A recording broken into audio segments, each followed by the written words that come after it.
जय हिंद साथियों, जय भारत, जय फुले। कैसे हैं आप सब लोग?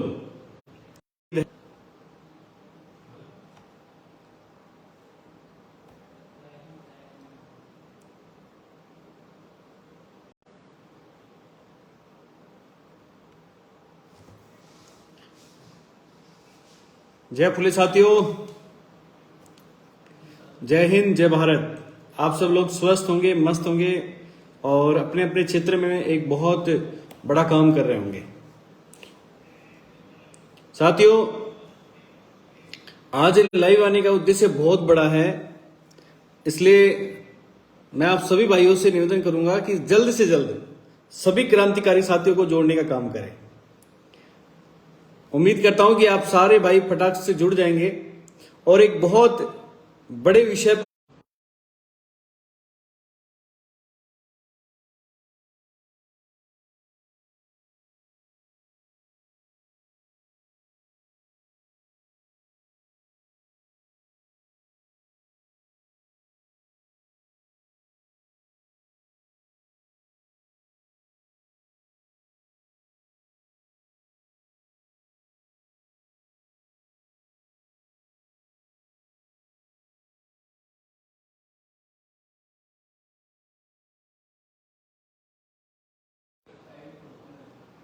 और उस विधानसभा घेराव के दौरान आप सब लोगों का बहुत बड़ा जनसैलाब मिला। साथियों, हमने पहली बार जब कहा था कि हम आएंगे, बड़े जोश और जुनून के साथ आएंगे, पूरे उत्साह के साथ आएंगे, पूरी क्रांति के साथ आएंगे, लेकिन किसी का नुकसान नहीं करके जाएंगे। ये हमने वादा किया था और उस वादे पे हम खरे उतरे। हमने किसी का भी नुकसान नहीं किया, किसी भी प्रकार का नुकसान नहीं किया। और तो और मैंने बहुत सारी रैलियां देखी हैं। जब रैलियां होती है तो रोडों के पेड़ के पत्ते या पेड़ को उखाड़ दिया जाता है, ये कर दिया जाता है, वो कर दिया जाता है, लेकिन हमारी रैली में कहीं भी ऐसा एक पत्ते का नुकसान नहीं हुआ। और इस रैली को बहुत बड़े तरीके से सहारा गया। लोगों ने बहुत सारी तारीफ भी की कि यार इतना बड़ा जनसैलाब आया और एक किसी का पत्ते का नुकसान भी नहीं हुआ। तब मेरा एक ही जवाब होता था कि यार हम तो किसानी वर्ग से आते हैं, किसान कौम के बच्चे हैं, तो हम किसी का नुकसान नहीं करने आए। हम तो पेड़ों को लगाने वाले लोग हैं, पेड़ों को उखाड़ने वाले लोग नहीं हैं जो हम किसी का नुकसान करने आएंगे। साथियों, इसी के बाद में हमारे भाइयों ने NH 21 को जाम किया अरोध्या हाईवे पे और लगभग 6 दिन जाम रहा। उसके बाद में भी कोई रिजल्ट नहीं निकला। उस बाद में हमने फिर एक बार आह्वान किया और पूरे जन सैलाब के साथ में 25 फरवरी को हम जयपुर कूच कर गए। फिर दोबारा आह्वान किया और 15 सितंबर को हल्ला बोल के साथ में हम सरकार को चेतावनी देकर आए कि हम कुछ लेकर जाएंगे, चाहे कुछ भी हो जाए। और वही किया। हमारे क्रांतिकारी साथी झुके नहीं, ना रुके, ना डरे, बल्कि उन्हें जेल में जाना मंजूर हुआ, लेकिन सरकारों को झुकाकर वो कुछ ना कुछ लेकर गए। मैं इसके लिए उन क्रांतिकारी साथियों का धन्यवाद भी करता हूं कि उन्होंने हिम्मत नहीं हारी और पूरी ताकत के साथ में वो सरकारों से आज 5-5 मांगे उन्होंने मनवा दी। ये हमारे लिए बहुत बड़े सौभाग्य की बात है। मेरे साथियों, लड़ाई जारी थी। इसी बीच में हमारे बहुत सारे लोग आ गए, क्योंकि एसी वाले लोग आ गए।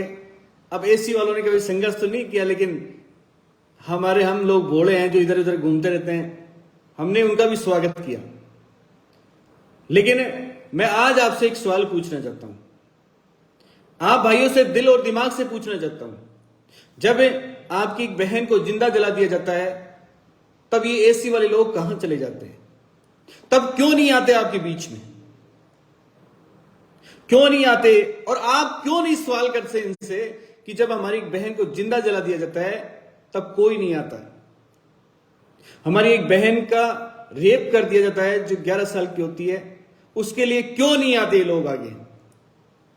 हमारी एक बहन को सिरोही के अंदर उठा लिया जाता है, तब क्यों नहीं आते ये एसी वाले लोग? ऐसा क्या कारण है कि जब जब हमारे ऊपर अत्याचार होते हैं तब तक ये लोग हमारे बीच में खड़े नहीं होते हैं और सारी गलतियां उठाकर सीपी सैनी पे डाल दी जाती है कि सीपी सैनी ऐसा है, सीपी सैनी वैसा है। मुझे मेरे लिए तो क्या क्या आरोप लगाते हैं, आई डोंट नो, मुझे कोई फर्क नहीं पड़ता। लेकिन ये बड़े दुख के साथ कहना पड़ रहा है आज, मैं किसी के ऊपर आरोप प्रत्यारोप नहीं लगा रहा, ना मैं किसी को गलत ठहरा रहा हूं। हो सकता है वो एसी में बैठकर हमारी बात कर रहे हो सकता है वो हमारी बातें आगे तक पहुंचा रहे हो, लेकिन बड़े दुख के साथ भी कहना पड़ता है ये बात कि हमने 20 जुलाई को ज्ञापन दिया, सरकार को कहा कि हमारी कुछ मांगे हैं, छोटी छोटी मांगे हैं, ज्यादा बड़ी नहीं है, सिर्फ छोटी छोटी मांगे हैं, जो और लोगों को मिला वो हमें मिलना चाहिए। हमने तो ये कहा कि सबको मिलना चाहिए। जिस प्रकार हमारा महात्मा फुले बोर्ड बना, उसके बाद में सारे बोर्ड बने, हमें मिला तो सबको मिला। तो आज सर्व समाज हमारे साथ खड़ा है और सर्व समाज के लोग हमें सपोर्ट करते हैं, ऐसी कोई बात नहीं है। लेकिन आज फिर वो लोग हमें बांटने के लिए आ गए। जब भी हम आंदोलन करते हैं तब पता नहीं कौन कहां से एक सिस्टम लेके आता है। पिछली जब हम मल्ला बोल रैली करके लेकर आए थे, तब कुछ लोगों ने एक नया सिस्टम लेके आए थे, वो एक जाजम वाला, कि एक जाजम करेंगे, एक जाजम करेंगे, एक जाजम करेंगे, फिर वो भी गायब हो गया। हमारा जब भी कोई आंदोलन होता है, मूवमेंट होता है, जब एक गरीब का बेटा, एक किसान वर्ग का बेटा एक संघर्ष करते हुए गरीबों के हक के लिए, उन बेसहाराओं के मान सम्मान के लिए जब हम लड़ाई लड़ते हैं, तब वो सारे जाजम वाजम गायब हो जाते हैं या वो सारे लोग गायब हो जाते हैं। लेकिन मैं आपसे आज एक छोटा सा सवाल बड़ी विडंबना के साथ पूछना चाह रहा हूं। मुझे इस बात का बड़ा आश्चर्य और दुख भी है, क्योंकि देखो हमारे पास तो ऐसी कोई व्यवस्था ही नहीं है कि हम अखबारों में आपका बड़ा बोलते हैं विज्ञापन दे दें कि साहब फलाना दिन हम मुख्यमंत्री हाउस जा रहे हैं या हम जयपुर में धरना दे रहे हैं। ऐसा सिस्टम भी नहीं है, क्योंकि हमें तो कोई ना तो कुछ देता है, कोई लेने वाले तो बहुत आते हैं। हम तो जाते हैं, जब भी कोई किसी भाई के अन्याय होता है तो हम तो जाके उसका सपोर्ट करके आते हैं। देने वाले तो क्योंकि करोड़पति लोग हैं, जो एसी वाले लोग हैं, उनको हमसे कोई मतलब नहीं है। इसलिए बड़ी विडंबना की बात थी। हमारी चर्चा चल रही है, व्यवस्थाएं और परिस्थिति के अनुसार चल रही हैं कि आज जब भी अत्याचार होते हैं, जब भी हम पे जुल्म होते हैं, जब भी हमें सताया जाता है, तब ये एसी वाले लोग कहां चले जाते हैं। और जब जब हम हमारे हक और अधिकार मांगने आते हैं, तब ये लोग उसमें टांग जाने के लिए कहां से आ जाते हैं। ये आज तक मेरे समझ में नहीं आया। ये आप भी सोचना पड़ेगा मेरे साथियों, क्योंकि जो मेरे साथ जुड़े हुए हैं वो कहीं ना कहीं एक छोटे छोटे गांवों से जुड़े हुए हैं, वो एक ढाणी से जुड़े हुए हैं, जो उनके घर में कोई कलेक्टर होगा ना कोई एसपी होगा। क्योंकि मेरे घर में नहीं है तो तुम्हारे घर से कहां से होगा। मेरे साथियों, मैं आपको सिर्फ इतना सा समझाना चाह रहा हूं, क्योंकि मेरे पास तो ना कोई पीले चावल है तुम्हें बांटने के लिए, ना मेरे पास कोई बड़े बड़े होर्डिंग है तुम्हारे पास भिजवाने के लिए, ना मेरे पास में कोई प्रचार सामग्री है। मेरे पास में तो सिर्फ ये लाइव का मोबाइल है, और इस लाइव के माध्यम से ही आप हमेशा जब मैं बुलाता हूं, जब आप सब लोग पहुंच जाते हो, और हजारों नहीं लाखों की तादाद में पहुंच जाते हो। यही मैंने मेरे जीवन में कमाया है, और यही आपका विश्वास मुझे मजबूती के साथ में काम करने का मौका दे रहा है। लेकिन मेरे साथियों, मैं आपसे फिर बार बार कहना चाहता हूं कि आखिर हमने लाठियां क्यों खाई, हमें क्या जरूरत पड़ गई थी लाठियां खाने की। हमें कोई शौक नहीं है लाठियां खाने का, हमें हमारी गाड़ियों में पेट्रोल डला के फूंकने का कोई शौक नहीं है, हमें ये मुकदमे खाने का शौक नहीं है, ना जेल जाने का शौक है। बस एक पीड़ा है, एक दर्द है एक दिल में कि आखिर जो हमारे गांव से आने वाले लोग हैं, हम गरीब किसान के बेटे हैं, हमारी कोई सुनने वाला नहीं है। आज बड़ी विडंबना की बात होती है कि अगर अभी कुछ समय पहले किसी और को मार दिया जाता है तो सारी सरकार वहां पहुंच जाती है और बड़ी बड़ी घोषणाएं करती है, 5 लाख रुपए, 10 लाख रुपए। और तो हमारे भी कुछ ऐसे में बैठे हुए लोग वो भी 5-5 लाख रुपए दे के आते हैं। मुझे बड़ा अफसोस हुआ, बड़ा दुख भी हुआ कि हमारी एक बहन को जब जिंदा जला दिया गया था, तब कोई एक आदमी 10 रुपए देने वाला नहीं आया। जब हमारी एक छोटी सी बहन का रेप करके उसे मार दिया गया, तब कोई एक आदमी नहीं आया। हमारी एक मात्र शक्ति को उसके दोनों पैर, दोनों हाथ और गर्दन काट दी गई, तब कोई एक आदमी क्यों नहीं आया। आखिर ये ऐसी विडंबनाएं, ऐसी परिस्थितियां क्यों हैं मेरे साथियों? ये सिर्फ और सिर्फ ये आपके सोचने की बातें हैं कि आखिर ऐसी विडंबनाएं क्यों हैं कि जब जब हम पे अत्याचार होते हैं, जब तब ये बड़े बड़े लोग हमारे लिए क्यों नहीं आते हैं? क्यों नहीं आता एक विधायक आपके लिए? क्यों नहीं आता आपके लिए एक मंत्री? क्यों नहीं आता है आपके लिए एक सरकार? क्यों नहीं आता है? वो इसलिए नहीं आता है कि उनको सबको पता है कि ये लोग खुद के लिए कभी नहीं लड़ना चाहते, ये दूसरे के जयकारे लगाना चाहते हैं, ये दूसरों की दरिया बिछाना चाहते हैं, पार्टियों की दरिया बिछाना चाहते हैं, कप प्लेट उड़ाना चाहते हैं। कहेंगे कि भैया कौन सी पार्टी से टिकट लेके आओगे आप? कौन सी पार्टी से टिकट लेके आ रहे हो? अरे यार मेरे भाई, वो तो बात की बात है, पहले तुम खड़े तो हो उसके साथ में। मैं राजस्थान में बहुत सारी जगह से हमारे लोग तैयारी कर रहे हैं, मैं उनको भी कहना चाहता हूं आप तैयारी कीजिए, हम आपके साथ पूरे जोर के शोर के साथ में खड़े हैं। लेकिन मैं आपसे निवेदन भी करना चाहता हूं, आप आज जो हम हमारे हक और अधिकार मांग रहे हैं, हमारे मान सम्मान की लड़ाई लड़ रहे हैं, उसमें आपका क्या योगदान है? कुछ भी नहीं। हमारा योगदान, आपका योगदान सिर्फ इतना सा है कि हम आपके जयकारे लगाते रहें, आपके वोट देते रहें। ऐसा नहीं चलेगा, अब ऐसा नहीं चलेगा मेरे साथियों। ये कोई जरूरी नहीं है कि मेरा आगे भविष्य में क्या होगा, लेकिन मैं आप लोगों से इतना ही कहना चाहता हूं कि आप इस आंदोलन में आइए, आंदोलन का सपोर्ट कीजिए, क्योंकि ये आंदोलन हमारे मान सम्मान का है, हम सबके मान सम्मान का है, हमारे सबका स्वाभिमान का मामला है, ये हमारे आने वाली पीढ़ियों का मामला है। और ये जो हक और अधिकार हैं वो लेना पड़ेगा। और हमारे आंदोलन में कभी राजनीतिक नहीं होती है, हमारे आंदोलन में सिर्फ और सिर्फ अपने अधिकारों की बात होती है।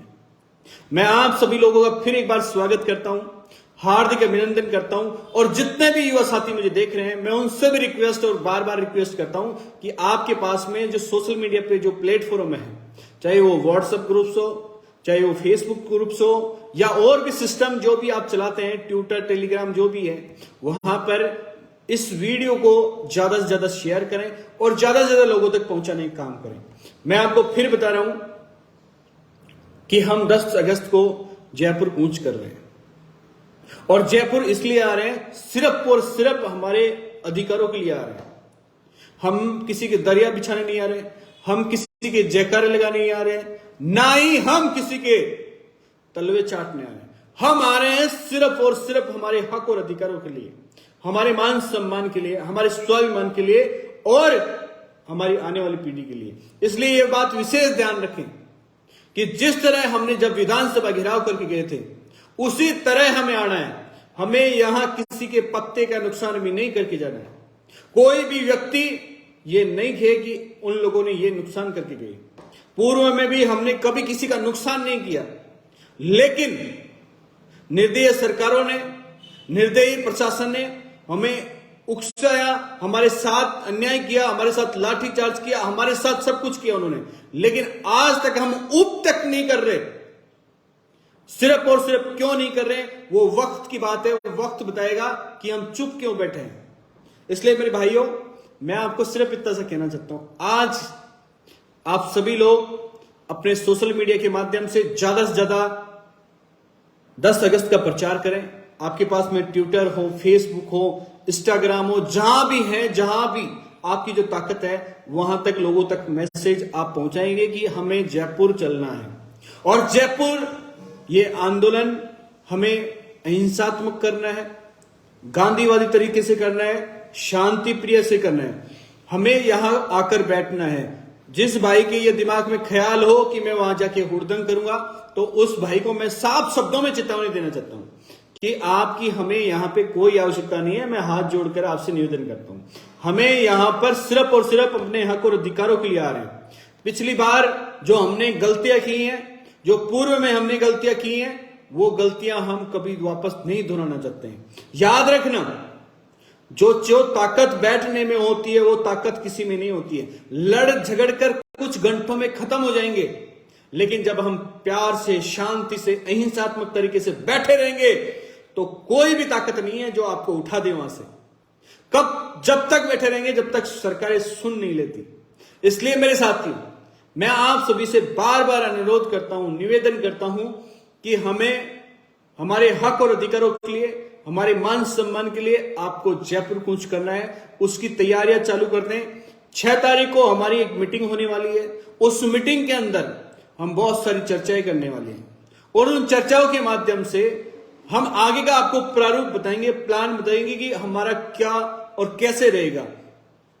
इसी के साथ में मैं आपको बता दूं कि पूर्व के अंदर हमने जो 11 सूत्रीय मांगे हैं उनमें एक मांग और जुड़ी थी कि हमारे जितने भी भाइयों पे मुकदमे हैं वो सभी के सभी वापस लेने चाहिए। जैसे कि आपको पता होगा कि पहली जब आरोदा के अंदर हमारा जाम लगा था तो पहली बार 1600 लोगों पे मुकदमे दर्ज हुए। पहली एफआईआर थी आरोदा के अंदर, उसमें 1600 लोगों के मुकदमे दर्ज हुए। दूसरी बार जब आरोदा के अंदर जाम लगा तो लगभग 400 से 500 लोगों के नाम दर्ज हुए। इन दोनों ही एफआईआर में मेरा नाम जरूर है। आप ये सोच रहे हो मेरा नाम नहीं है, तो मेरा नाम तो सबसे पहले ऊपर होता है। उसके बाद में जयपुर में जाम हुआ, 84 लोगों का नाम दर्ज है। हम जेल भी गए 84 लोग, और अनेक प्रकार की कठिनाइयां भी सहन की। इसी के साथ साथ हमारे उदयपुर वाटी के क्रांतिकारी वीर योद्धाओं ने उदयपुर वाटी को जाम कर दिया और वहां पर लगभग 250 से 350 लोगों का नाम दर्ज एफआईआर दर्ज हुई। ये एफआईआर दर्ज भी हम सरकार से वापस देना चाहते हैं। मेरे साथियों, इसी के साथ मैं कहना चाहता हूं, इन एफआईआर दर्जों में सब में मेरा नाम तो है ही, लेकिन मैं आपको बता दूं उन लोगों का नाम नहीं है जो कहीं ना कहीं चाटुकार थे, कहीं ना कहीं दरिया बिछा रहे थे, कहीं ना कहीं आंदोलन को खत्म करने का काम करते, कहीं ना कहीं आप लोगों को गुमराह कर रहे थे। वो आपके बीच में थे, आपके बीच में बैठकर इस आंदोलन को कुचल रहे थे। वरना आरोदा का जाम कभी खत्म नहीं होता और आरोदा पे हम बैठे हुए थे। आरोदा में हमारी जीत निश्चित थी, याद रखना साथियों। लेकिन कुछ गद्दार लोग हमारे ही आंदोलन में घुसकर, कुछ तलवे चाटकर, कुछ अपनी सिर्फ और चंद पैसों की बात करें या चंद अधिकारों की बात करें, चंद चुपड़ी रोटी खाने की बात करें, वो लोग जिनकी वजह से आज उनका इन एफआईआरों में नाम नहीं है। मेरे साथियों, एफआईआर में नाम है उन क्रांतिकारियों के जो वो लोग वहां खड़े थे। इसलिए मेरे साथियों, मैं इस विषय पे नहीं जाना चाहता कि वो कौन थे कौन नहीं थे। मैं तो सिर्फ इतना कहना चाहता हूं, आप लोग इनसे भी सावधान रहिए, क्योंकि ये आंदोलन बड़ी मुश्किल से 10 साल के संघर्ष से शुरुआत हुई थी।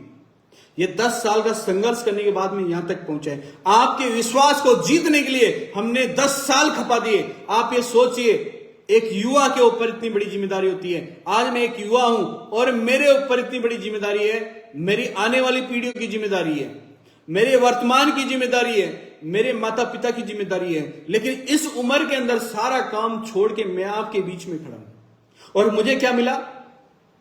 आरोप पे आरोप, आरोप पे आरोप, आरोप पे आरोप। क्या आपको मेरे पे इतना विश्वास नहीं है कि जो मेरे पे आरोप लगा रहे हैं उनसे बात कर सके? मैं आपसे एक बार निवेदन और करना चाहूंगा। मैं आप सभी भाइयों से हाथ जोड़कर निवेदन करना चाहूंगा कि मेरे साथियों, यह आंदोलन आपके स्वयं का है, आप खुद का है। अगर आप इसको लगातार चालू रखोगे तो कहीं ना कुछ आपको हमेशा मिलता रहेगा। और तो और आप में से बहुत सारे लोग भी पूछेंगे कि आप जयपुर क्यों आते हो जी?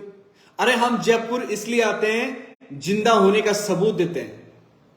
हम जिंदा हैं इस बात का सबूत देने के लिए आते हैं। मरे हुए आदमी तो शमशान में जाते हैं। हम जिंदा हैं इसलिए जयपुर में आके खड़े होकर अपने आप को जिंदा होने का सबूत देते हैं कि हम जिंदा है, जिंदा है, जिंदा है। हमें हमारे हक और अधिकार चाहिए। सबको यहां भारत के संविधान के हिसाब से सबको समानता का अधिकार मिलना चाहिए, सर्व समाज को अधिकार मिलना चाहिए और उसके साथ साथ हमें भी मिलना चाहिए। यही हम बात करते हैं। इसलिए लोग जो पूछते हैं ना कि बार बार जयपुर क्यों जाते हो, इसीलिए हम जयपुर में आते हैं साथियों। इसी के साथ मैं कुछ कहना भी चाहता हूं। मेरे साथियों, पिछले 10 साल से लगातार संघर्ष कर रहे हैं हमारे युवा साथी। मुझे पता है वो कैसे इन आंदोलनों को चला पाते हैं, कैसे हम लोग आपके गांव गांव ढाणी तक हम पहुंच पाते हैं। लेकिन मैं आपसे आज विशेष कहना चाहता हूं, आप आइए, इस आंदोलन में सहभागिता निभाइए। यह आंदोलन आपका है, ये ऐसे में बैठे हुए लोगों का नहीं है, क्योंकि उन्हें कोई मतलब ही नहीं है क्योंकि उनका बेटा जब सुबह उठकर जिम में जाता है तब 5,000 रुपए का तो एक जूस पी जाता है, तो उसे क्या मतलब है? आखिर हम लड़ रहे हैं, हम गांव के लोग, हम गरीब किसान के बेटे, रात दिन खेती करने वाले लोग, हम मजदूर लोग, हमें जरूरत है इन चीजों की, उनको आवश्यकता नहीं है। आज मेरा बेटा भी जब जयपुर आएगा तो उसको रहने के लिए रूम चाहिएगा, आपका बेटा आएगा तो उसको रहने के लिए हॉस्टल चाहिएगा, कहां से हम देंगे? बहुत सारे लड़कों के फोन आते हैं, सीपी भाई जयपुर में रहने की व्यवस्था कीजिए, रहने के लिए हॉस्टल कीजिए, कहां से व्यवस्थाएं होंगी? बड़ी पीड़ा होती है। लेकिन आज महात्मा फुले बोर्ड बनाए और मैं इसके लिए देखो सबसे पहले सभी क्रांतिकारियों का धन्यवाद करता हूं, और मैं माननीय मुख्यमंत्री जी का भी धन्यवाद करना चाहूंगा इस माध्यम से कि उन्होंने भी कहीं ना कहीं दरिया दिल दिखाई, और हमारे सैनिक समाज के बोर्ड के साथ साथ में सर्व समाज के बोर्ड भी उन्होंने बनाए। मैं उसके लिए भी उनका बहुत बहुत धन्यवाद करता हूं। और हाँ, जहां माननीय मुख्यमंत्री जी की बात आती है वो हमारे सिरमौर है और सिरमौर रहेंगे, इसमें कोई किंतु परंतु वाली बात नहीं है। लेकिन कुछ लोग हमें यह भ्रमित करने का प्रयास करते हैं कि हम मुख्यमंत्री जी के खिलाफ हैं, बहुत भ्रमित करते हैं वो लोग। मैं उनको कहना चाहता हूं, मेरे साथियों, हम तो जयपुर आना ही नहीं चाहते। जयपुर आने के लिए हमारे लाखों रुपए खर्च हो जाते हैं और हमें यह भी पता नहीं रहता कि हम जेल में जाएंगे, मुकदमे खाएंगे, पता नहीं क्या स्थितियां होंगी, हमें यह भी पता नहीं होता। लेकिन आप तो मुख्यमंत्री जी के करीब हो ना, तो आप हमारा सोल्यूशन करवाओ ना। अरे हम तो तैयार बैठे हैं सरकार से सोल्यूशन करने के लिए, अरे आप करवाओ तो सही। हमने आपको 20 तारीख को ज्ञापन पत्र दे दिया, 1 तारीख को चेतावनी पत्र दे दिया, तो करवाइए सोल्यूशन, क्यों डरते हो आप तो खास आदमी हो ना। मैं उन लोगों को कहना चाहता हूं, भ्रमित मत कीजिए हमें, हम भ्रमित होने वाले नहीं हैं, क्योंकि हम हमारे हक और अधिकारों के लिए आ रहे हैं, हमारे मान सम्मान के लिए आते हैं, स्वाभिमान के लिए आते हैं, बिकने के लिए नहीं आते, बेचने के लिए नहीं आते, या किसी की दरिया उठाने नहीं आते। हम हमारे खुद के लिए आते हैं, और जो भी आंदोलन में जो भी व्यक्ति आता है वो खुद के लिए आता है। यहां उसको पानी की व्यवस्था भी नहीं मिलती है। मुझे पता है कि जितने भी भाई लोग यहां आंदोलन में आते हैं उनको मैं पानी भी नहीं पिला पाता, क्योंकि हमारे पास तो व्यवस्था ही नहीं है। पिछली बार 25 फरवरी की बात करता हूं, जब विधानसभा घेराव में हमने पानी तक की व्यवस्था नहीं कर पाए थे। दरिया तो बहुत दूर की बात है साथियों, लेकिन आप फिर भी लाखों की संख्या में लोग आ रहे हैं। क्यों? वो इसलिए कि कहीं ना कहीं हमारा मान सम्मान बना रहे। मैं धन्यवाद करता हूं आपके माता पिता को, जो जिंदा होने के लिए आपको ऐसा बेटा पैदा किया जो अपने आप को जिंदा होने का बार बार सबूत देता है। धन्यवाद करता हूं ऐसे मां बाप का जिन्होंने ऐसे वीर योद्धा पैदा किए। मेरे साथियों, इसी के साथ में फिर कहना चाहता हूं, समय क्या है, अभी बहुत हमारे पास समय बच रहा है, बहुत समय है। जितनी ताकत है उतनी लगा दो, जितना जोश है उतना लगा दो। आप हर चीज पे, पूरी सोशल मीडिया पे, ट्विटर पे, हर जगह एक ही चीज मिलनी चाहिए कि 10 तारीख को हम जयपुर कूच कर रहे हैं, और वो जा रहे हैं सिर्फ और सिर्फ हमारे खुद के मान सम्मान के लिए। याद रखना, किसके लिए? खुद के मान सम्मान के लिए जा रहे हैं, खुद के अधिकारों के लिए जा रहे हैं। ये बात याद रखना। ना तो हमारे पास व्यवस्थाएं होंगी, ना और होगा। हो सकता है आपको यहां प्यासा भी रहना पड़े, हो सकता है आपको भूखे भी रहना पड़े, हो सकता है आपको धूप में बैठना पड़े। हमारे पास तो व्यवस्थाएं नहीं है साथियों। लेकिन अगर आप सब लोग पूरी ताकत लगाएंगे तो पूरी व्यवस्थाएं करेंगे, क्योंकि ना तो कोई एससी वाले लोग हमें सपोर्ट करेंगे और ना हम उनके पास जाएंगे, क्योंकि हम तो स्वाभिमानी लोग हैं। अरे हम रात दिन खेतों में अपना खून पसीना बहा देते हैं, तभी हम नहीं डरते। तभी भी हम वही दोपहर के अंदर बैठे रहते हैं, तो क्या धूप में नहीं बैठ सकते? हम बैठ सकते हैं। क्या हम सुबह से लेकर शाम तक प्यासे रहते हैं तो प्यासे नहीं रह सकते? अरे हम तो रह सकते हैं। हम तो छोटे से किसान के बेटे हैं, हर हाल में हर लड़ाई को जीतना जानते हैं। मैं इसी के साथ में फिर धन्यवाद करता हूं। और मेरे साथियों, मैं आज तय कहना चाहता हूं, सत्ता के लोगों को, बैठे हुए लोगों को भी कहना चाहता हूं कि आपसे निवेदन है कि ये किसान कौम वापस आ रही है, इस किसान कौम का आप स्वागत करें, ना कि कहीं ना कहीं इसको नुकसान करने का प्रयास कीजिए। क्योंकि हम तो अधिकार लेने आ रहे हैं, हमारे हक और अधिकारों की लड़ाई है। इसलिए आप हमारा सम्मान कीजिए, हमें हमारे हक और अधिकार देकर विदा कीजिए, ताकि हम भी बड़े भव्यता के साथ में आपके स्वागत के लिए आतुर रहें। आप भी जब हमारे क्षेत्र में आएंगे तो हम भी आपका स्वागत करेंगे। इसी के साथ साथियों, मेरा बहुत बहुत धन्यवाद आपका। आपने बहुत सारा प्यार देते हो, उसके लिए धन्यवाद। 10 तारीख को मिलेंगे हल्ला बोल के साथ में। लेकिन फिर मैं कहना चाहता हूं, ये विशेष ध्यान रखना, क्योंकि हम लोग जयपुर शहर के बीच में बैठेंगे और शहीद स्मारक की हमने परमिशन की लगा रखी है, परमिशन मिल जाएगी, इसमें कोई किंतु परंतु वाली बात नहीं है। लेकिन ये बात विशेष ध्यान रखना, हमारा आंदोलन बिल्कुल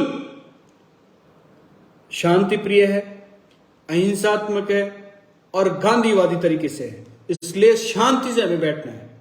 वहां बैठकर सरकारें कितने दिन लगाती है, कितने दिन नहीं लगाती, वो तो भगवान जाने, लेकिन कुछ ना कुछ सॉल्यूशन करके जाएंगे। इसी के साथ जय हिंद, जय भारत, जय फुले। आप सभी का भाई बहुत बहुत धन्यवाद, आभार। और मेरे भाइयों, मैं जाते जाते एक बात तो रखूंगा, बहुत सारे लोग आजकल सोशल मीडिया पे धार्मिक मैसेज चला रहे हैं, धार्मिक मैसेज हर बार ही चलाते हैं, लेकिन याद रखना वो लोग कौन है। वो लोग वही हैं जो कभी भी वो आंदोलन में नहीं आए, क्योंकि वो घर से बाहर कभी निकले ही नहीं, उन्हें मतलब ही नहीं है। ना तो कभी उन्होंने सोशल मीडिया सपोर्ट किया, ना कभी वो घर से बाहर आकर आंदोलन में आए। हां, अगर वो आ भी गए हैं तो आंदोलन को बीच में छोड़कर भाग गए। वो लाठियों से डरते थे, मुकदमों से डरते थे, जेल से डरते थे, वो कायर थे, इसलिए भाग गए।